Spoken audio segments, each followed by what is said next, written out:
The outspoken broadcaster tried to pin down the veteran left-winger on if he felt Hamas was a terror group and if it should stay in power in Gaza. Jeremy Corbyn clashed with Piers Morgan over Hamas in a heated interview tonight. The Talk TV presenter grilled the former Labour leader, who currently sits as an independent MP following an anti-Semitism row, on whether Hamas is a terror group and if it should remain in power in Gaza. But Mr. Corbyn did not give a straight answer to either of the questions during the fiery exchange, which saw them repeatedly shout over each other. The journalist asked, "Would you keep Hamas in power?" Mr. Corbyn said, "What I said was there has to be a ceasefire has to be both sides, that ceasefire will then hopefully develop into a longer-term peace." The pair then went back and forth over whether Israel would make peace with Hamas after its barbaric attacks on October 7.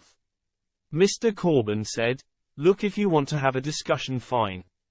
If you want to just shout at me, that's your prerogative, your TV, your show. Listen, what I said was a ceasefire means a ceasefire, it means both sides have to cease fire."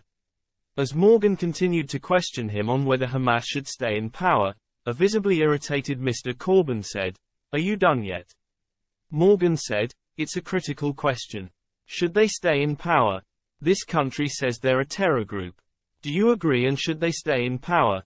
Mr. Corbyn insisted he does not approve, support or welcome Hamas.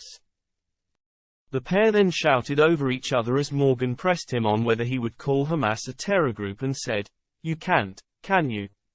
Mr. Corbyn said, "Piers, is it possible to have a rational discussion with you? Is it possible? Come on, answer that question." Morgan said, "No, it's my show, you answer my question. Are they a terror group?" Corbyn said, "Piers, can I speak?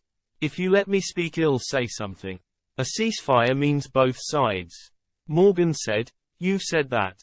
Are they a terror group?"